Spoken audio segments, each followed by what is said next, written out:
बिस्मिल्लाहिर्रहमानिर्रहीम। अस्सलाम वालेकुम नाज़रीन, आप देख रहे हैं प्रोग्राम रियासत और अवाम और मैं हूं आपकी मेज़बान फ़ैज़ा रियाज। आज के प्रोग्राम में जिन इशूज़ पर हम बात करने जा रहे हैं, सबसे पहला इशूज़ तो है हमारा कि एहतसाब अदालतों ने जो इतना हंगामा मचा दिया है और चेयरमैन नैब ने जब सुप्रीम कोर्ट में अपना जवाब जमा करवाया तो ये कहते हैं कि फैसलों में ताख़ीर, एहतसाब का अमल जो रुका हुआ है उसकी ज़िम्मेदार अदालतें खुद हैं। ये उनका बयान। उन्होंने कहा कि 50-50 गवाह बनाना भी मजबूरी है और इस वक्त हर अदालत, एहतसाब अदालत तकरीबन 50 मुकदमात रोज़ाना की बुनियाद पर सुन रही है, लेकिन अभी भी हम जो रिटायर्ड जजेस हैं उनकी खिदमात ले सकते हैं, अपीलें उनको दे सकते हैं ताकि नैब अदालतों पर जो प्रेशर है वो कम आ सके। कुछ हद तक उनकी बातें ठीक है। इसके अलावा कराची के अंदर जो बारिश के बाद सूरत हाल पैदा हो चुकी है, पीपल्स पार्टी की कारकर्दगी का पोल खुल चुका है। आज 10 साल बच्चा भी करंट लगने से जाबाहक हो गया है और के इलेक्ट्रिक का निज़ाम, बिजली की लोड शेडिंग, 50 से ज़्यादा फीडर स्ट्रिप कर गए हैं। रोज़ाना की बुनियादों पर ये तमाम वाक़यात रिपोर्ट होते हैं, लेकिन मुराद अली शाह को होश नहीं आता। पीपल्स पार्टी हुकूमत जो कि दावे करती है बुलंदो बांग, लेकिन सूरत हाल खुलकर सामने आ चुकी है। इसके अलावा जो पीटीआई हुकूमत की 2 साल कारकर्दगी है उस पर भी कोशिश करूंगी कि मैं बात हो सके कि आखिर इन 2 सालों में इमरान खान ने कौन सी ऐसी अचीवमेंट्स हैं जो हासिल की हैं और पाकिस्तान में तरक्की का जो बड़े बड़े दावे किए जाते हैं हुकूमत की जानिब से और ट्वीट रोजाना की बुनियाद पर कर दिया जाता है। क्लीन एंड ग्रीन पाकिस्तान का ट्वीट कर दिया जाता है, कभी उस्मान बुज़दार को वसीम अकरम प्लस कहा जाता है। तो पीटीआई की कारकर्दगी इन 2 सालों में कैसी रही है इस पर बात करेंगे। मैं अपने गेस्ट का ताती चलूँ। लाहौर स्टूडियोज में मेरे साथ हैं सीनियर तज्जियाकार सलमान आबिद साहब। Sir, welcome to the program. और हमारे साथ शाह खावर हैं, साबिक नैब प्रोसिक्यूटर और मारूफ कानूनदान हैं हमारे साथ टेलीफोन लाइन पर। इसके अलावा ब्रिगेडियर फारूक हमीद साहब, दिफाई तज्जियाकार, हमारे साथ मौजूद हैं। मैं अपने तमाम मेहमानों का शुक्रिया अदा करूंगी। सबसे पहले सलमान आबिद साहब, मैं आपकी तरफ आती हूँ। लाहौर स्टूडियोज़ में आप मेरे साथ ही मौजूद हैं। अब नैब अदालतें कहती हैं कि जी हम रोज़ाना की बुनियाद पर 50 मुकदमात सुनने हैं और जो चेयरमैन नैब हैं जस्टिस रिटायर्ड जावेद इकबाल, उन्होंने कह दिया जी अदालतें ज़िम्मेदार हैं अगर एहतसाब का अमल रुका हुआ है या एहतसाब का अमल मुकम्मल नहीं हो रहा। उनकी ये स्टेटमेंट देना आपको क्या लगता है किस हद तक दुरुस्त है? देखिए फीज़ा, पहली बात तो हमें खुलकर ये तस्लीम करनी चाहिए कि चाहे हमारी सियासी हुकूमतें हों, इदारे हों, अदालतें हों, नैब हो, अपोजिशन हो, कोई भी और फरीक हो, पाकिस्तान में कोई भी फरीक एहतसाब चाहता ही नहीं है।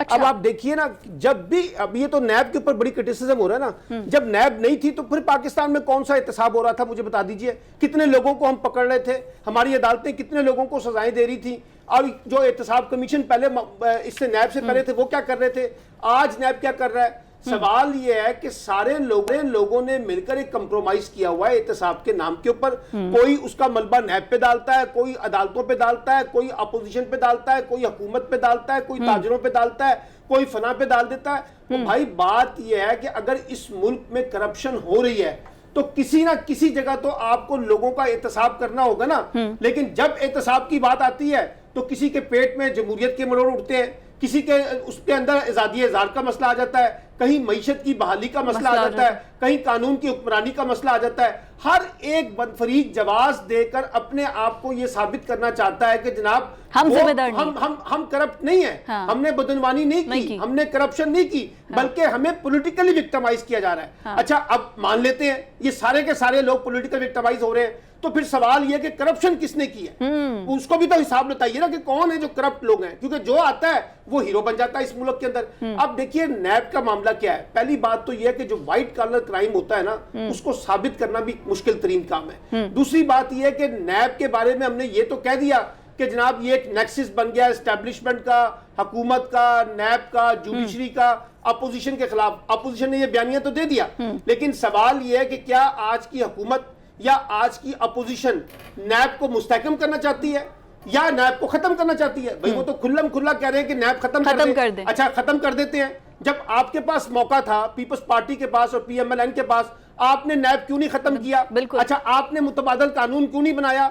आज भी जिस वक्त इसमें अमेंडमेंट की बात की जा रही है तो ले आए ना, यह पार्लियामेंट मौजूद है, जमहूरी निजाम मौजूद है, आप अमेंडमेंट कर लें, नैब के अंदर जो जो अमेंडमेंट करना चाहते हैं कर लें ताकि हम आगे बढ़े। अच्छा, अब आप नैब खत्म कर दें, फिर एहतसाब कहां से होगा जी? वो एफआईए करेगा, वो फलां करेगा। उन्होंने माजी में कौन सा किया जो आज करेंगे? तो मैं तो इस बात पे पहुंचा हूं कि बुनियादी तौर पे पाकिस्तान के अंदर जो रियासत के इदारे हैं, जो हुकूमत तबका है, जिसमें अपोजिशन भी है, ये सब लोग जो है करप्शन को तहफ़्फ़ुज़ देना चाहते हैं, करप्शन को बचाना चाहते हैं और एक ऐसा नैरेटिव बिल्ड करना चाहते हैं कि ये तो मुकद्दस गायें हैं। असल में खराबी जो है ना वो इस नैब के अंदर है या करप्शन का एहतसाब करने वालों के ऊपर या फिर पॉलिटिकल विक्टिमाइजेशन का सहारा ले लें आप। हाँ। अच्छा, और ये देखिए बड़ी दिलचस्प बात है, अभी भी इस वक्त जितने मुकदमे चल रहे हैं हाँ। इनमें से बेशतर वो मुकदमे जो पीपल्स पार्टी ने पीएमएलएन के खिलाफ बनाए और पीएमएलएन ने पीपल्स पार्टी के खिलाफ बनाए, और दोनों ने अपनी अपनी मर्जी के चेयरमैन नैब लगाए, ना कोई मुतबादल। हालांकि मिसाक जमहूरियत में वादा किया था कि जब हम आएंगे नैब को खत्म करेंगे, एक इंडिपेंडेंट खुद मुख्तार अपना एहतसाब का इदारा बनाएंगे, नहीं बनाया। और दोनों ने चेयरमैन नैब लगा के अपनी अपनी मर्जी के एक दूसरे की करप्शन को तहफ़्फ़ुज़ दिया। आज जिस वक्त करप्शन को पकड़ने की बात आती है, बहुत से लोग पकड़े गए हैं, लेकिन सब जो है वो कानूनी सुकम बहुत ज्यादा है, सियासी सुकम बहुत ज्यादा है, इंतजामी सुकम बहुत ज्यादा है। उनका शेड लेके जमहूरियत, सियासत, कानून उसका शेड लेते हैं और फिर वो करप्शन की जो सारी गुफ्तगू है वो पीछे रह जाती है। बिल्कुल है, ठीक है, आपका पॉइंट आ गया। शाह खावर साहब, मेरा आपसे एक क्वेश्चन है कि चेयरमैन नैब ने कह दिया कि 30 दिन के अंदर हम ये जो जितने भी केसेस हैं उनको ख़त्म नहीं कर सकते, जो कि सही भी है, नहीं हो सकते, लेकिन उनकी ये स्टेटमेंट देना कि हम जो रिटायर्ड जजेस हैं उनकी खिदमात ले सकते हैं, 30 दिन के अंदर हम ना तो इन केसेस को ख़त्म कर सकते हैं और जो अदालतें हैं वो जिम्मेदार हैं एहतसाब का अमल डिले होने की, आप इसको किस हद तक दुरुस्त मानते हैं? देखिए फिजा, सबसे पहले तो मैं एक वजाहत कर दूं कि मैं कभी भी नैब का प्रोसिक्यूटर नहीं रहा, एक रिकॉर्ड की दुरुस्ती के लिए। मुझे पता नहीं क्यों लोग नैब का प्रोसिक्यूटर बना देते हैं। दूसरी चीज़ ये है कि ये जो सुप्रीम कोर्ट ऑफ पाकिस्तान में जो नैब की तरफ से जवाब आया है और उन्होंने कहा कि हम इतने मुख्तसर अरसे में ये केसेस का फैसला नहीं कर सकते, मैं समझता हूँ कि काफ़ी हकीकत पर मबनी है ये बात। उसकी वजह यह है कि जितनी इस वक्त एहतसाब अदालतें हैं और जितने उनमें मुकदमात ज़ेर तजवीज़ हैं और जितना वॉल्यूमस किस्म के उनके रेफरेंसेस हैं जिसमें कि हज़ारहा दस्तावेज़ी सबूत हैं और उसमें दर्जनों जो है वो इस्तग़ासा के गवाहान हैं, तो ये प्रैक्टिकली मुमकिन नहीं है कि वो 30 दिन के अंदर अंदर जो कि कानून की मंशा है उसमें एक केस जो है उसकी समाअत कंप्लीट हो जाए। हाँ, ये चीज़ ज़रूर है कि जब उन्होंने ये तजवीज़ दी कि इसमें रिटायर्ड जजेस को एम्प्लॉय कर दिया जाए, उसके लिए तो फिर नैब कानून में तरमीम की ज़रूरत है। उसकी वजह यह है कि जो भी एहतसाब अदालत के जज साहिबान होते हैं वो डिस्ट्रिक्ट जुडिशरी से लिए जाते हैं जो कि सर्विंग सेशन जजेस होते हैं, तो इसलिए उसमें तो तरमीम की ज़रूरत है। हाँ, जहाँ तक इसमें हाई कोर्ट्स में अपीलों का ताल्लुक है और जो एहतसाब के जो बेंचेस होते हैं बाकी उनकी तादाद बहुत कम है, उसकी एक वजह यह भी है कि ऑलरेडी हाई कोर्ट्स में भी इतने मुकदमात ज़ेर तजवीज़ हैं सिविल और फौजदारी कि वो नैब के जो केसेस हैं उनका अहाता नहीं कर सकते। इसमें जजेस की तादाद बढ़ाना तो बिल्कुल एक अच्छी राय है, लेकिन वो कैसे बढ़ सकती है उसकी वजह यह है कि अभी जैसे अगर हम लाहौर हाई कोर्ट की मिसाल लेते हैं, उसमें 60 जजेस की जो है वो गुंजाइश मौजूद है, लेकिन उसमें भी अभी भी 15-16 जजेस की असामियाँ खाली हैं। पहले तो सुप्रीम जुडिशल काउंसिल खुद उन तमाम हाई कोर्ट्स में जो खाली असामियाँ हैं हाई कोर्ट के जज साहिबान की उसको तो पूरा करें। हाँ। उसमें तो हुकूमत का या किसी का कोई ज़रूरत नहीं।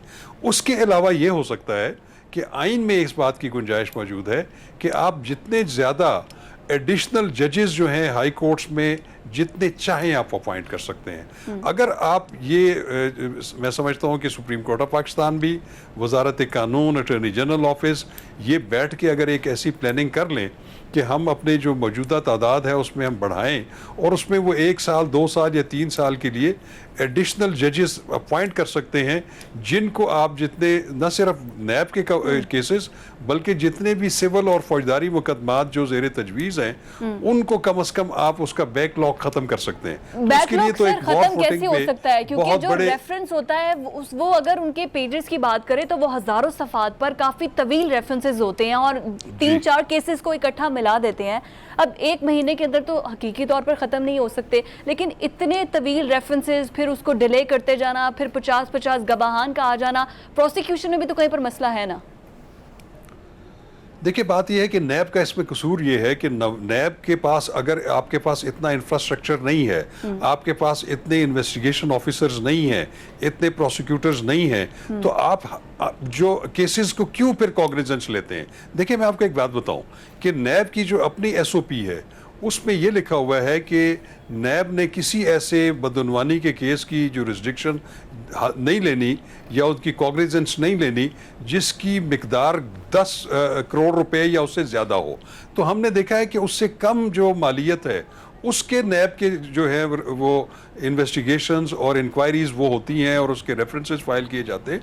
तो नैब का जो मकसद है वो मेगा करप्शन केसेस को उनका जो है इख्तियार जो है वो हासिल करना है, उनकी कॉग्निजेंस लेनी है, न कि आप छोटे मोटे सिविल सर्वेंट्स जो कि अगर फेडरल लेवल का अगर कोई सिविल सर्वेंट है, अगर किसी बदउनवानी में मुलविस है तो उसको FIA एक्ट 1974 देख सकता है। इसी तरह जो सूबाई महकमों के जो अफसरान हैं या मुलाजमीन हैं, अगर उनके खिलाफ कोई ऐसे इल्ज़ामात हैं तो उनकी अपनी एंटी करप्शन एस्टेब्लिशमेंट्स मौजूद हैं। तो हमने ये भी देखा है कि नैब में ऐसे केसेस भी उनका इख्तियार समाअत लिया गया जिसमें कि लाखों रुपए जो है इन्वॉल्व है। एक मुझे केस पता है जिसमें सब्जेक्ट मैटर 35 लाख रुपया है, 35 लाख रुपए के गबन का केस है और उसमें 8 मुल्ज़िमान हैं और वो केस आज तकरीबन 2.5-3 साल से इस्लामाबाद की अकाउंटेबिलिटी अदालत में अभी तक ज़ेर तफतीश है। तो आप अपनी इस्तेदाद के मुताबिक केसेस की कॉग्निजेंस लें, अच्छे केसेस लें, बड़े मेगा केसेस लें, छोटे मोटे केसेस जो हैं उनको आप छोड़ दें सूबाई जो है वो एंटी करप्शन एस्टेब्लिशमेंट और FIA के पास। तो आप अपनी इस्तेदाद के मुताबिक केसेस लें, उसकी अच्छी इन्वेस्टिगेशन करें, प्रोसिक्यूशन करें और मुल्जिमों को सजा। ठीक है, इस्तेदाद के मुताबिक अगर केसेस लें। ब्रिगेडियर फारूक हमीद साहब, मेरा क्वेश्चन आपसे है, जिस तरह से खावर शाह साहब ने बोला कि इस्तेदाद के मुताबिक केसेस लें, छोटे मोटे केसेस में हाथ ना डालें ताकि पूरा फोकस जो है वो नैब अदालतों का और नैब प्रोसिक्यूशन का उन केसेस पर रहे। तो बाकी केसेस की अगर बात करें तो रिहाई हो रहे हैं। ख्वाजा बरादरान की अगर बात करें तो उनको भी जमानत मिल चुकी है, वो भी निकल चुके हैं। अगर नून लीग की बात करें तो वहाँ पे भी जितनी भी गिरफ्तारियाँ हुई सबको ज़मानत मिल गई। इसके अलावा मुस्लिम लीग काफ की जो सीनियर लीडरशिप थी उनको भी एहतसाब अदालत में चाहे पकड़ा गया, रिलीफ मिल गया। इसी तरह जरदारी साहब का भी यही सूरत हाल थी। मतलब जितने बड़े बड़े नाम हैं जो फिर ऑपोजिशन ठीक कहती है ना कि हमें पॉलिटिकली विक्टिमाइज किया जाता है और नैब जो है वो हुकूमत के लिए काम कर रहा है। बिस्मिल्लाहिर्रहमानिर्रहीम, बहुत शुक्रिया। ये शाह खावर साहब ने बिल्कुल सही बातें की हैं, मैं उसको सेकंड करता हूँ, बल्कि कुछ अब मैं ऐड करना चाहता हूँ। देखिए, पहले आपका सवाल तो उसका मैं जवाब ये है कि ऑपोजिशन अपने और मुल्ज़मान जो हैं, चाहे वो किसी भी पॉलिटिकल पार्टी के हों, वो अपना इस नैरेटिव को बेचने में कामयाब हो गए हैं कि जनाब देखें ये हमारी पॉलिटिकल विक्टिमाइजेशन हो रही है, ये क्योंकि सर सजा किसी को नहीं मिली ना। जी, सजा नहीं मिली किसी को।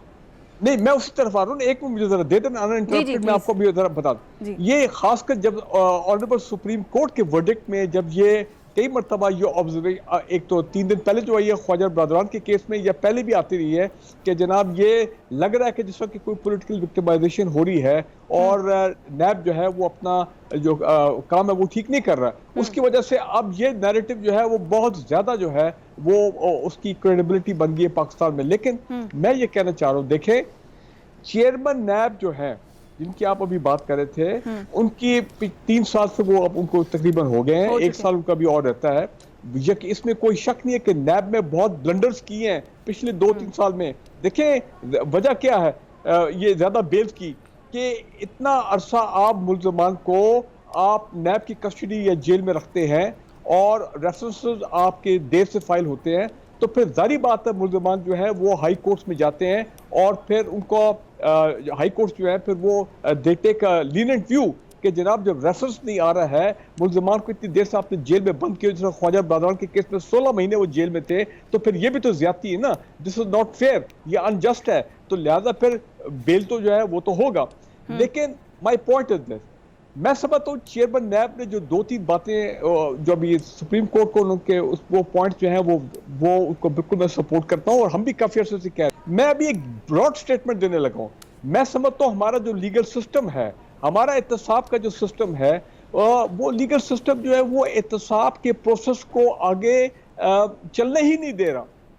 चेयरमैन नैब ने क्या कहा ऑनरेबल सुप्रीम कोर्ट को? नंबर एक कि भाई कोई टाइमलाइंस होनी चाहिए हाई कोर्ट में कि ये जो स्टे मिल रहे हैं इनडेफिनिटली मिल रहे हैं, बार बार जो है वो प्री अरेस्ट बेल की एक्सटेंशन हो रही है।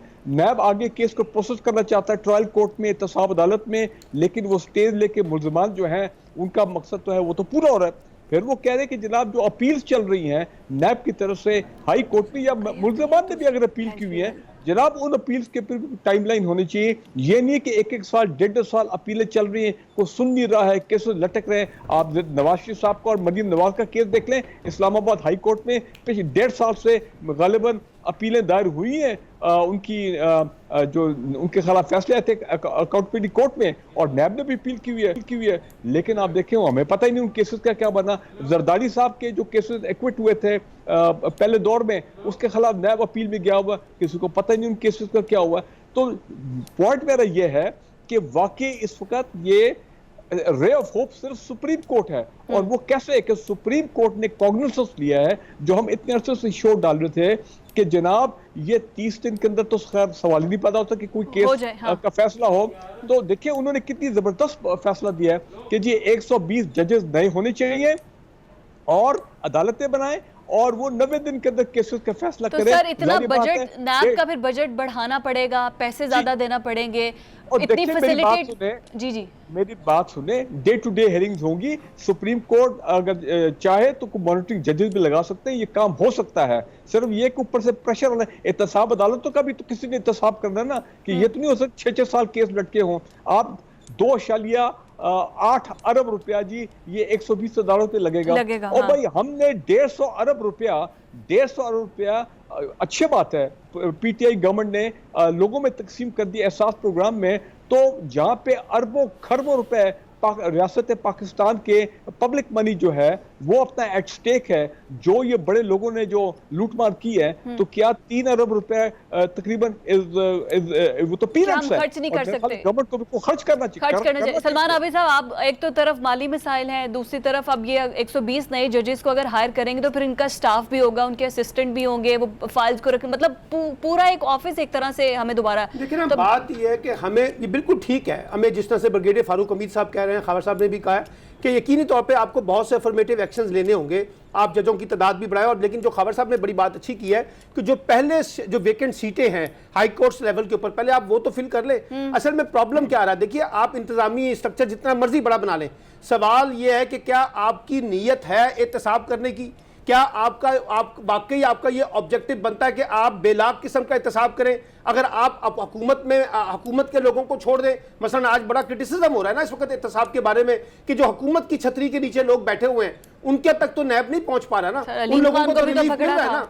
इसी वजह से आपका देखिए ना, जो अभी ब्रिगेडियर साहब ने कहा कि अपोजिशन ने अपना नैरेटिव बिल्कुल ठीक बेचा है, और वो इस तरह से उन्होंने नैरेटिव बिल्ड कर दिया है कि जब भी एहतसाब की बात आती है हम समझते हैं कि हम यहाँ पे पॉलिटिकल विक्टिमाइजेशन की बात कर रहे हैं। अच्छा, अभी पॉलिटिकल विक्टिमाइजेशन तो की आड़ लेकर जो करप्शन हो रही है, जो बदनवारी हो रही है, जो लूटमार हो रही है रियासती वसाइल के ऊपर, उसको तो तहफ़्फ़ुज़ मिला हुआ ना। इसलिए मैं कहता हूं कि अगर 120 जजेस के मुकाबले में 150-200 जज भी लगा दें, लेकिन आप अपने अदालती निजाम को इतना शफाफ बनाएं कि यहाँ बेलाग किस्म का एहतसाब हो, उसके बाद भी एहतसाब होगा, उनका एहतसाब होना चाहिए। बिल्कुल सलमान आबिद साहब, यही क्वेश्चन है मेरा कि उसके बाद भी एहतसाब होगा या नहीं होगा। अभी जितने जजेस हैं हमने कौन सा एहतसाब कर लिया है?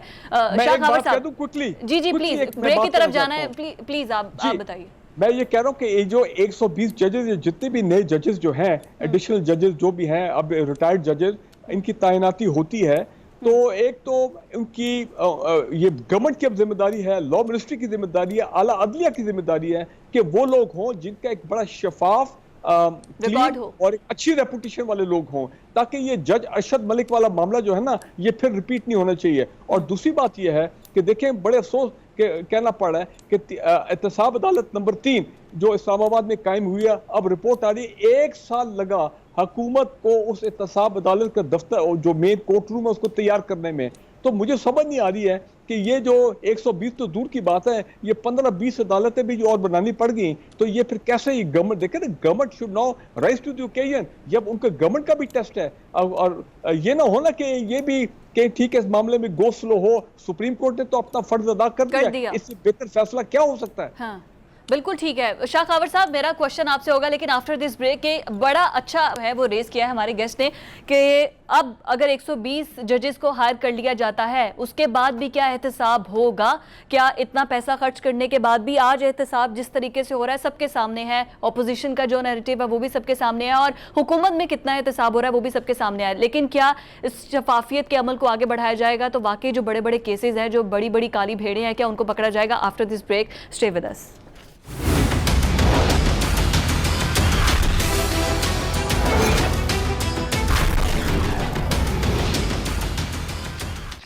वेलकम बैक नाजरीन। ब्रेक पर जाने से पहले हम बात कर रहे थे चेयरमैन रिटायर्ड जावेद इकबाल की, जिन्होंने बड़ी स्टेटमेंट दी है कि एहतसाब का अमल जो रुका हुआ है उसकी जिम्मेदार अदालतें हैं, क्या वजूहात है। शाह खावर साहब हमारे साथ मौजूद हैं। सर, ब्रेक पर जाने से पहले मेरा आपसे क्वेश्चन था कि अब क्या वाकई अगर 120 जजेस को तयनात कर दिया जाता है, मान ली जाती है ये नैब अदालतों को भी एक्सटेंशन दे दी जाती है कि जी वो मजीद अदालतें लगाएं और मुकदमात को सुने जाए, क्या फिर भी एहतसाब होगा? देखिए फिजा, मैं आपको एक बात बताऊं, हमारा जो सिस्टम है ना ये चीज़ों को ज़्यादा पेचीदा बना देता है। अब 120 जजेस एहतसाब अदालतों में तैनात होना बहुत लंबी प्रैक्टिस है। उसकी वजह यह है कि फेडरल गवर्नमेंट ने लिखना है, क्योंकि ये वफाकी अदालतें हैं वफाकी कानून के अंडर, तो उन्होंने फेडरल गवर्नमेंट ने हाई कोर्ट्स को लिखना है, हाई कोर्ट्स ने अपने जो सर्विंग सेशन जजेस हैं उनको स्पेयर करना है, उसका एक पूरा प्रोसेस है, उनको फिर जो है मिनिस्ट्री ऑफ लॉ नोटिफाई करेगी। अब बात ये है, मैं तो समझता हूँ कि ये एक बिल्कुल फ्यूटाइल एक्सरसाइज है। इसको हम सिंपल कर सकते हैं। सिंपल इस तरह कर सकते हैं कि जो हमारा नेशनल अकाउंटेबिलिटी ऑर्डिनेंस है 1999, वहाँ पे जो जजेस, स्पेशल जजेस का जिक्र है उसको हम ख़त्म कर दें। ये जितनी भी हाई कोर्ट्स हैं और हाई कोर्ट्स के मातहत जो ज़िले अदालतें हैं, सेशन जजेस हैं, एडिशनल सेशन जजेस हैं, जहाँ से ही आपने ये स्पेशल जजेस बनाने हैं एहतसाब अदालतों के, तो क्यों ना उन्हीं हाई कोर्ट्स को कहा जाए कि आप अपने हर ज़िले में सेशन जजेस या एडिशनल सेशन जजेस को नोटिफाई कर दें कि वो एहतसाब के जजेस होंगे, तो वो वहीं बैठ के अपनी उसी तनख्वाह में, उसी पर्क्स एंड प्रिविलेजेस में वो ये काम कर सकते हैं। आपने उधर से उनको लेना है, उसको नोटिफाई करना है वफाकी हुकूमत ने, और उनकी तनख्वाहें और मराहत, उनका अमला, उनके भी पर्क्स प्रिविलेजेस, इसमें अरबों रुपए लगेंगे। तो मैं तो ये कहूँगा कि अभी जो तजवीज़ आ रही है नैब कवानीन में तरामीम के हवाले से, तो उसमें ये स्पेशल जज का जो कॉन्सेप्ट है ये ख़त्म कर दें। ये हाई कोर्ट्स को आप इख्तियार दें कि हाई कोर्ट्स अपना जो उनका मैकेनिज्म है डिस्ट्रिक्ट जुडिशरी का, उसी के अंदर रहते हुए हाई कोर्ट्स जो हैं वो अकाउंटेबिलिटी या एहतसाब के अदालत के जजेस, जो एडिशनल सेशन जजेस भी हों और सेशन जजेस भी हों, उनको अपॉइंट कर दें। ना आपको ज़्यादा बजट की ज़रूरत है, उनका ऑलरेडी अमला भी मौजूद है, उनका इंफ्रास्ट्रक्चर भी मौजूद है, उनकी अदालती रिटायरिंग रूम भी मौजूद है, अदालतें भी मौजूद है जहाँ पे वो रह रहे हैं। मतलब आपके पैसे बच जाएंगे, लगाने की जरूरत ही नहीं। बड़ा स्मार्ट सोल्यूशन खाबर शाह साहब आपने बताया, लेकिन ब्रिगेडियर साहब इख्तिलाफ कर रहे हैं। ब्रिगेडियर साहब please. With all respect to Shah Khawar साहब, देखें डिस्ट्रिक्ट जुडिशरी में जो हालात हैं, जो हम रोज सुनते हैं मीडिया के ऊपर, जो वहाँ पे कितना बैकलॉग है केसेस का, कैसे वहाँ पे लोग जाते हैं दर बदर बेचारे मारे मारे फिरते हैं। अब अगर वही ऑनरेबल डिस्ट्रिक्ट और जो सेशन जज हैं उनको एहतसाब के केसेस भी दे दिए जाए और उसी इन्वायरमेंट में, तो फिर तो हशर हो जाएगा, मजीद बर्डन हो जाएगा। तो लिहाजा बर्डन होगा, और प्लस देखिए वहां पे एनवायरनमेंट ही और किस्म का है। ये जब स्पीडी कोर्ट्स बनते हैं जहां पे जज साहब इज ओनली कंसर्न्ड विद एहतसाब केसेस, वहां का एनवायरनमेंट और है, डिसिप्लिन और है, माहौल और है, उसमें सोच जो है वो और है, और आप एक फोकस होके नैब के कानून के मुताबिक जो है आपने केसेस को आगे प्रोसेस करना है। तो अगर आपने इन एहतसाब केसेस को वहां ले गए तो फिर तो समझे कि मामला तो है ना बिल्कुल ही खत्म हो गया। एक मैं क्विकली बात ऐड करना चाह रहा हूँ, देखें ये अपना खासकर चेयरमैन नैब साहब की आपने बात की है, मैं हैरान हूं गवर्नमेंट के ऊपर, पता नहीं इनके ज़हन में इनके जो ड्राफ्ट प्रपोजल है इसमें कह दिया जी चेयरमैन नैब को जो अभी 4 साल है 4 साल से 5 साल किया जाए, ठीक है ना जी। इसी तरह डिप्टी चेयरमैन नैब और प्रोसिक्यूटर जनरल उनकी भी टेन्योर है 2-3 साल, मेरे ख्याल उसको भी 1-1 साल बढ़ा रहे हैं। क्या जरूरत है, मुझे समझ नहीं आती है। देखें इसका मतलब ये है कि मौजूदा चेयरमैन साहब जो है, जिनके बारे में वो कह रहे हैं मुल्ज़िमान अपोजिशन के, जो ये तमाम मूवमेंट में कामयाब हुए हैं कि मामला यहाँ तक आ गया है, वो तो कह रहे हैं रिजाइन कर रहे हैं। हालांकि मैं समझता हूं मौजूदा चेयरमैन नैब साहब को रिजाइन करना चाहिए था जब पिछले साल का वीडियो स्कैंडल आया था। और मैं आपको यकीन से कहता हूं कि अगर ये अमेंडमेंट पार्लियामेंट्री कमेटी गवर्नमेंट की अप्रूव कर लेती है और जो इनका आपस में मुक्का होता है इन दोनों साइड्स का, तो यही चेयरमैन नैब आप देखेंगे, हम जब ये अमेंडमेंट हो जाएगी अप्रूव तो हम उनको मुबारकबाद दे रहे होंगे कि भाई ब्रिगेडियर साहब मुकमका आपने वर्ड यूज किया है, मुकमका, ऑपोजिशन और हुकूमत का मुकमका। बिल्कुल, सुन ले फिर मेरी बात। ऑपोजिशन क्या चाहते, ऑपोजिशन के जो टॉप मुल्ज़िमान हैं नैब के, वो तो आइडियली चाहते हैं नैब को बंद कर दें ताकि ये लंजे खत्म हो हमेशा के लिए, लटकती तलवार खत्म हो जाए। लेकिन गवर्नमेंट जो है ये ऑलरेडी एक नेशनल रिलीफ ऑर्डिनेंस NRO इतने नवंबर में कर दिया था और वो ऑर्डिनेंस लैप्स हो गया। अब उसी ऑर्डिनेंस को वो दोबारा लेके आए हैं अमेंडमेंट्स के लिए, पार्लियामेंट में टेबल करेंगे, ठीक है ना जी। तो वहां पे ऑपोजिशन की तजावीज है। अब क्या होगा, एक तरफ है वो कहते हैं नैब को बंद करो, नैब बंद हो नहीं सकता क्योंकि ये आईनी इदारा है, सुप्रीम कोर्ट भी मौजूद है, हो ही नहीं सकता, तो लिहाजा तो फिर मुकमका ही होगा। शाह खबर साहब आप जी प्लीज, टाइम शॉर्ट है, जुमला सुन ले। मुकमका ये होगा, नेशनल अकाउंटेबिलिटी ब्यूरो को ये बना देंगे नेशनल एक्विटल ब्यूरो, एक टूथलेस, एक बिल्कुल इंपोर्टेंट किस्म का अदारा जहां पे दुनिया को दिखाएंगे हाँ जी एहतसाब हो रहा है, हेलो हाय हो रहा है, बस। लेकिन सब लोग बच बचा के जिस तरह की अमेंडमेंट्स प्रपोज की जा रही हैं ऑपोजिशन, और ये एंड में एक ऐसा कंसेंसस डॉक्यूमेंट आएगा जिसमें फिर नैब जो है एहतसाब के अमल को आप पाकिस्तान में भूल जाएं। एक अच्छी पिक्चर दिखाएंगे अवाम को और मीडिया में कि जी एहतसाब हो रहा है। ठीक है, आपका पॉइंट आ गया सर, फारूक हमीद साहब आपका पॉइंट आ गया। शाह खबर साहब क्विकली क्या कहेंगे, आप क्या रिस्पॉन्ड करेंगे? मुकमका क्या वाकई सही वर्ड यूज किया? अपनी राय है। अच्छा, ब्रिगेडियर साहब की अपनी राय है कि ये फोकस जो है अकाउंटेबिलिटी जजेस जो हैं वही एक ही केसेस जो हैं वो निपटाएं, वो बात ठीक है उनकी। लेकिन मैं ये कहता हूं कि इसको थोड़ा सा हम तरीक़ाकार में तब्दीली करके यही काम हम डिस्ट्रिक्ट जुडिशरी में ये कर सकते हैं। उसकी वजह ये है कि हमारे यहाँ जितने भी एडिशनल सेशन जजेस हैं, सेशन जजेस हैं, वो ऑलरेडी नोटिफाइड होते हैं। जैसे कि नारकोटिक्स केसेस के कुछ जजेस हैं वो नोटिफाइड हैं, एंटी करप्शन के नोटिफाइड हैं। अगर ऐसी सूरत हाल देखें, अब इस्लामाबाद में 3 मोअज़्ज़िज़ जज साहिबान है अकाउंटेबिलिटी कोर्ट के, उसके मुकाबले में डिस्ट्रिक्ट कोर्ट्स में कोई 15 से 20 या इससे भी शायद ज़्यादा एडिशनल सेशन जजेस और सेशन जजेस मौजूद हैं। तो इसको बड़ा आसानी से ये एक मैकेनिज्म बनाया जा सकता है कि हाई कोर्ट से रिक्वेस्ट की जा सकती है कि जो बड़े शहर हैं वहाँ पे आप स्पेयर कर दें एडिशनल सेशन जजेस को, कि जो जब तक वो नोटिफाइड जजेस हैं अकाउंटेबिलिटी के, वो कोई और केस नहीं करेंगे, तो उससे आपका बजट बचेगा, आपको उनका नया सेक्रेटेरिएट भी बनाना पड़ेगा। तो ये प्रैक्टिकल हो सकता है, उस पे बिल्कुल प्रैक्टिकल हो सकता है। और दुनिया में मैं आपको बताऊं, मैं आपको दुनिया में बताऊं कि दुनिया में स्पेशल कोर्ट्स का कॉन्सेप्ट नहीं है। वहां पे एक ही जुडिशियल सिस्टम है, वहां की प्रोसिक्यूशन जो है वो केसेस बनाती है उन्हीं केसेस में जो कि उन्हीं अदालतों में जो कि आम अदालतें हैं, जो आम जितनी पाकिस्तान में होती है। आप नहीं, ऐसा नहीं है। देखिए मैं आपको बताऊं, आपको मैं आपको हमसाया मुल्क भारत की बात बता सकता हूं। वहां पे भी जो एंटी करप्शन के जो केसेस हैं वो बिल्कुल आम अदालतों में चलते हैं और मैं समझता हूं कि बड़े अच्छे तरीके से चल रहे हैं। वो भी तो हमारे जैसा एक करप्ट मुल्क है। खैर एनीवेज सर, इस टॉपिक को कट शॉर्ट करते हैं। नहीं, करप्ट देखिए, मैं करप्ट या करप्शन की बात नहीं कर रहा। फिजा, मैं आपको जो बात करना चाह रहा हूं वो ये है कि हमने खुद चीजों को ज्यादा पेचीदा बनाया हुआ है। अगर आपने एक जज डेपुटेशन पे एक हाई कोर्ट से लेना है, एडिशनल सेशन जज या सेशन जज लेवल का, तो वो अपने जिले में बैठ के या लाहौर हाई कोर्ट के अंडर रह के क्यों नहीं काम कर सकता? वो बिल्कुल कैपेबल है, जो कि सजाए मौत की जो है सजा सुना सकता है। तो उसके लिए अकाउंटेबिलिटी का केस जो है उसको डिसाइड करना, चूंकि वही उसी को आपने नोटिफाई करना है। तो आपके पास ऑलरेडी वो मौजूद है, अदालत में बैठ के वो काम कर लें। काम बिल्कुल ठीक है। सलमान आबिद साहब, आप कोई कमेंट करना चाहेंगे? अदरवाइज मुझे कराची की तरफ चलना। आप कराची पे आ जाए। मैं कराची पे आना चाहूंगी कि कराची के अंदर जो बुरा हाल है बारिश के बायस, पीपल्स पार्टी के गवर्नमेंट पर क्या कहेंगे?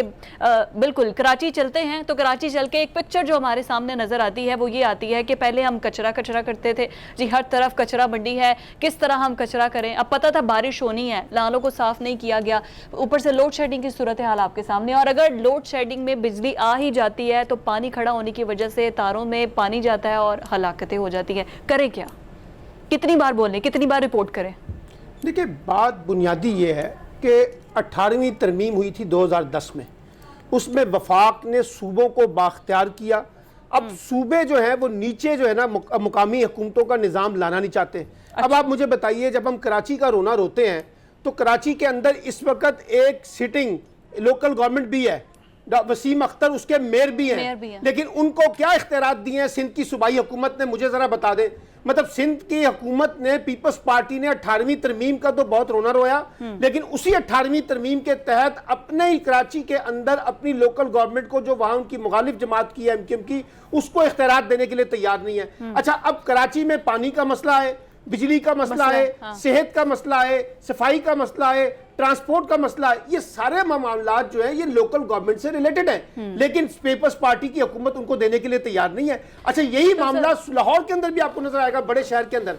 असल में मसला ये है कि 18वीं तरमीम के तहत लाहौर, कराची, रावलपिंडी जो बड़े मेगा सिटीज हैं, इनका गवर्नेंस का निजाम बिल्कुल मुख्तलिफ होना चाहिए था। अब हमें मर्सिया सुनाते हैं बिलावल साहब कि बारिश ज्यादा होता है तो बारिश पानी कम आता है, कामी ज्यादा हो जाता है। और भाई बात यह है, बिलावल साहब जरा हमें बताएं कि वो कराची की सिटी गवर्नमेंट को क्यों मफलूज करके बैठे हुए हैं? सर, क्यों मफलूज किया है, बिल्कुल इस पर, लेकिन आफ्टर दिस ब्रेक नाज़रीन स्टे विद अस।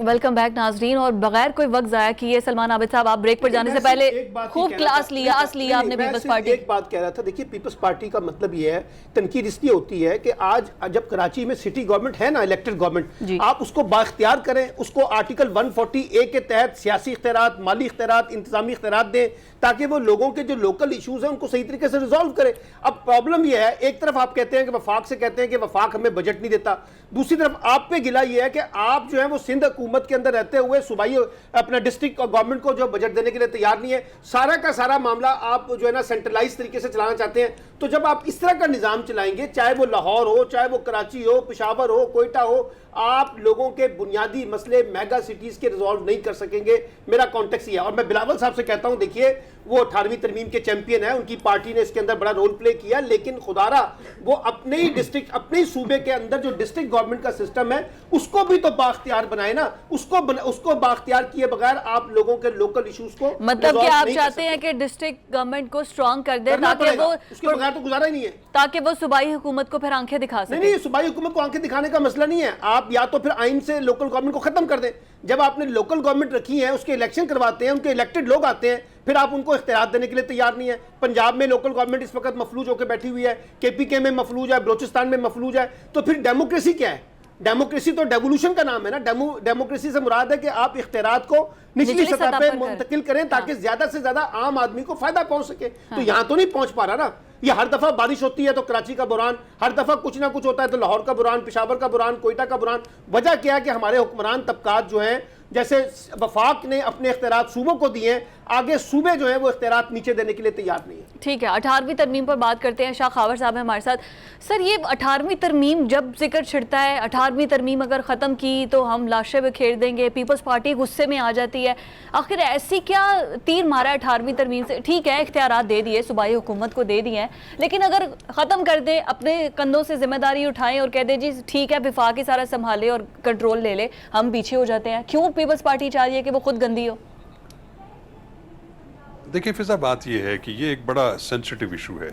जब ये आईने पाकिस्तान बन रहा था तो उस वक्त जो अपोजिशन जिसने उस पर इत्तेफाक किया था, उस मसवदे पे, वो इस शर्त पे किया था कि आप वक्त के साथ साथ वफाक जो है वो इख्तियारात जो है वो तफवीज़ कर देगा सूबों को। तो ये आइन के अंदर लिखा हुआ है। ठीक है। वो अलग बात है कि आइन चूंकि उसमें फिर उसको मुअत्तल रखा गया, उसको एब्रोगेट किया जाता रहा, तो ये काम हो नहीं सका। तो ये जो 18वीं तरमीम जो अमल में आई थी, इसके पीछे बहुत बड़ा एक लॉजिक थी। उसमें उस वक्त की तमाम पॉलिटिकल पार्टीज जो पार्लियामेंट में थी, उनकी कमेटी बनी थी, सेनेटर रज़ा रब्बानी साहब उसको हेड कर रहे थे, और बहुत ज़्यादा डेलिब्रेशंस के बाद उन्होंने जो 1973 का आइन अपनी असल शक्ल में था, जो कि जमहूरी है, पार्लिमानी है, जिसमें इस्लामी शिकें हैं और लोगों के बुनियादी हकूक़ का तहफ़्फ़ुज़ है, उसको बहाल करने का वो टास्क था। और वो टास्क काफ़ी हद तक उन्होंने अकम्प्लिश किया, क्योंकि आइन में जितनी इंटरजेक्शंस होती रही, आइन में जितनी उसकी स्पिरिट के खिलाफ तरामीम होती रही, उसके लिए बड़ी ज़रूरत थी। उसमें उन्होंने वो 18वीं तरमीम लेके आए और 100 से ज़्यादा जो शिकें थी आइन की, उसको उनको असल हैसियत में बहाल किया, जिसमें एक 58(2)B भी थी, जो कि सदर का इख्तियार था असम्बलियाँ तोड़ने का, वो भी ख़त्म किया गया। अब यहाँ पे जो मेन बात आ रही है वो आ रही है नेशनल फाइनेंस कमीशन अवार्ड की, उसके ऊपर बातें हो रही हैं, उसके ऊपर जो है वो डिस्कशन हो रही है। और जो नेशनल फाइनेंस कमीशन वाला जो आर्टिकल है, वो अगर आप पिछली जो 18वीं तरमीम से पहले भी जो नेशनल फाइनेंस कमीशन अवार्ड था, उसमें कोई ज़्यादा तब्दीलियां नहीं हैं, वो तकरीबन वही है। लेकिन एक फ़र्क ये है कि जो नेशनल फाइनेंस कमीशन अवार्ड में पिछले अवार्ड में जो महसूलात का जो तनासब या जो परसेंटेज सूबों को दी गई है, वो आने वाले नेशनल फाइनेंस कमीशन अवार्ड में उससे बढ़ाया तो जा सकता उनका हिस्सा, लेकिन कम नहीं किया जा सकता। तो ये एक वजह है जिसके ऊपर सूबों को तहफ़्फ़ुज़ात हैं। हाँ। वो इसके ऊपर जब ये बात होती है कि जी हम, ये अलग बात है कि वो ये बात नहीं करनी चाहिए कि इसमें हम कराची पैकेज लाशें गिरा देंगे, लेकिन प्लीज आप, क्योंकि मैं आपको बताऊं कि पाकिस्तान जो है, पाकिस्तान एक वफाक है, उसमें 4 सूबे हैं, और ये जो नेशनल फाइनेंस कमीशन अवार्ड है, ये बेसिकली जितनी भी महसूलात हैं जो फेडरल गवर्नमेंट को मिलते हैं और जनरेट सूबों से होते हैं, उनकी तकसीम का एक तरीकाकार है। बल्दियाती नुमाइंदों को सर क्यों नहीं फिर बजट दिया जाता, जैसे वसीम अख्तर की बात की, जो मेयर है। बल्दियाती जो सिस्टम है, मैं आपको बताऊं, बल्दियाती सिस्टम जो है वो सूबाई सब्जेक्ट है, उसमें ये as a matter of right वफाक जो है वो पाबंद नहीं है कि वो डायरेक्ट किसी मेट्रोपॉलिटन को कराची की या उसको वो एज अ राइट नहीं दे सकते। वो अलग बात है। एक स्पेशल ग्रांट जो है, वफाक जो है वो स्पेशल ग्रांट्स दे सकता है। मसलन कराची है, उसमें बहुत मसाइल हैं, अगर सूबे उसका अहाता नहीं कर सकते तो फेडरल गवर्नमेंट उनके मसाइल को हल करने के लिए लोकल गवर्नमेंट को ग्रांट्स दे सकता है, उसमें कोई पाबंदी नहीं है। लेकिन ये राइट नहीं है, क्योंकि ये ठीक है, विफाक का राइट नहीं है, लेकिन पीपल्स पार्टी की हुकूमत 18वीं तरमीम के बाद सूबाई हुकूमत है सिंध में पीपल्स पार्टी की, तो फिर पीपल्स पार्टी क्यों नहीं दे रही है बजट या इख्तियारात मेयर को या लोकल गवर्नमेंट को? जी जी ब्रिगेडियर साहब प्लीज देखें वेरी क्विकली। ये पिछले 12 साल से जो हमने पीपल्स पार्टी की जो गवर्नेंस देखी है सिंध में, मैं कहूँगा ये मॉडल है मिस गवर्नेंस की, जो हमने पाकिस्तान की तारीख में और खासकर ये सिंध में जो हशर किया गया, all round health care, education, welfare of the people, civic facilities, और फिर जारी बात है कराची की जब बात आ जाती है, तो जहां तक फंड्स का ताल्लुक है 18th अमेंडमेंट के बाद provinces are overflowing with money. Problem यह है कि ओवरफ्लोइंग विद मनी, तूने पिछले 12 साल में सिंध में अरबों खरबों रुपया जनाब आपने देख नहीं रहे, ये कौन फलूदे वाला तो पापड़ वाला तो पता नहीं और कौन, ये सारा money has been skimmed off. Sir ये सबको पता है। सुने, ये पैसा, कोई पैसे की कमी नहीं थी, ये पैसा इन्होंने सेंट्रलाइज करके मामलात और खासकर कराची, ये इन्होंने पैसा स्किम ऑफ किया, पैसा ये बाहर लेके गए दुबई में आगे पीछे, और ये तमाम केसेस जो आप देख रहे हैं। माय पॉइंट इज दिस कि जब तक पीपल्स पार्टी की ये गवर्नमेंट है, आप कराची के हालात में बेहतरी की उम्मीद नहीं कर सकते। और मैं ये भी कह दूं, मेरे लगता है कि पीपल्स पार्टी ने डिलिबरेटली कराची को इस नहज पे पहुंचाया है कि लोग अब ये कह रहे हैं कि कराची में भी अ लॉस्ट कॉज, और एक गलबन फेडरल इंटरवेंशन की बात की जा रही है कि आइन में कोई ऐसी अमेंडमेंट की जाए। अगर हालात ये इस तरह ही रहते हैं तो फिर देखें, फिर कराची से वादे उठी है रिसेंटली इलेक्टेड लोगों की कि कराची को फेडरल टेरिटरी जो है डिक्लेयर किया जाए। ब्रिगेडियर साहब ये बातें हर जगह होती है। मेरा क्वेश्चन आपसे, सिर्फ मैंने आपके लिए जो क्वेश्चन सेव करके रखा था वो ये था कि आखिर इमरान खान 100 अरब से ज्यादा का पैकेज है, वो कराची को क्यों नहीं देते, ये बता दें मुझे। नहीं, मैं समझता हूँ को उसकी वजह ये देखें, उसकी मेरा ख्याल एक वजह ये है कि उनको मालूम है कि ये अगर 100 अरब का पैकेज दिया कराची का और दे दिया पीपल्स पार्टी की गवर्नमेंट को कि वो आगे इसको उनके थ्रू चैनलाइज हो, अपना लोकल गवर्नमेंट वगैरह ये तमाम, तो आधे से ज्यादा पैसा तो लोग खा जाएंगे सारा। ठीक है, आपका पॉइंट आ गया। सलमान आबिद साहब क्विकली मेरा क्वेश्चन आपसे ये है। बात बड़ी सिंपल सी है, वफाक इनको दे, लेकिन मुझे बता दें कि जमानत क्या है कि सिंध की सूबाई हुकूमत डिस्ट्रिक्ट गवर्नमेंट को बजट देगी। देखिए ये जब एमक्यूएम जो है, जब एमक्यूएम पीपल्स पार्टी की इत्तेहादी थी तो पीपल्स पार्टी के लिए सब कुछ ठीक था, लेकिन आज क्योंकि एमक्यूएम जो है वो उनकी मुखालिफ है, तो कराची के अंदर इस वक्त लोकल गवर्नमेंट को बकायदा अमली तौर पर, मैं कह रहा हूं, अभी खाबर साहब कह रहे थे ना, खाबर साहब इस बात पे नहीं आए कि जो सूबाई हुकूमत है उसकी जिम्मेदारी है आर्टिकल 140A के तहत कि वो इनको माली इख्तियारात दे, लेकिन इस वक्त जो कराची की शहरी हुकूमत है वो माली इख्तियारात से महरूम है, इंतजामी इख्तियारात से महरूम है। मुराद अली शाह कराची के अंदर बैठ के डायरेक्ट जो है ना इस वक्त सिटी गवर्नमेंट को चला रहे हैं। ये वो तरीका आपका पॉइंट और दूसरी इंपॉर्टेंट बात क्विकली, कराची के अंदर 21 सीटों में से 14 सीटें जो हैं वो पीटीआई के पास हैं। सर ये काम कराची में नहीं, बुजदार साहब लाहौर में बैठे भी यही काम कर रहे हैं। शाह खावर साहब मेरा आपसे ये क्वेश्चन है, ठीक है आपने दोनों मेहमानों की गुफ्तगू सुनी, इमरान खान साहब जिनको सबसे ज्यादा सीटें मिली है कराची से ही और उसी को पैकेज नहीं मिले, आपका पॉइंट क्या है? लास्ट 30 सेकंड्स है मेरे पास। देखिए बात यह है कि वैसे मैंने पहले अर्ज किया कि है तो लोकल गवर्नमेंट जो है वो सूबाई सब्जेक्ट है, लेकिन कराची के मारूजी हालात को देखते हुए वज़ीर-ए-आज़म पाकिस्तान ने एक बहुत बड़े 100 अरब का पैकेज का ऐलान किया था। उसकी वजह यह है कि उनकी पार्टी को एक बहुत बड़ा मैंडेट दिया गया है कराची में, और उनके जो MNAs हैं उनके साथ लोगों की तवक्कुआत वाबस्ता हैं, तो ये एक तवक्कुआत वाबस्ता है लेकिन पूरा नहीं उतरे। बहुत शुक्रिया सर, प्रोग्राम बिल्कुल टाइम थोड़ा है, मैं अपने सारे मेहमानों का शुक्रिया अदा करना चाहूंगी। नाज़रीन आज के प्रोग्राम से इजाजत दीजिए, अल्लाह हाफ़िज़।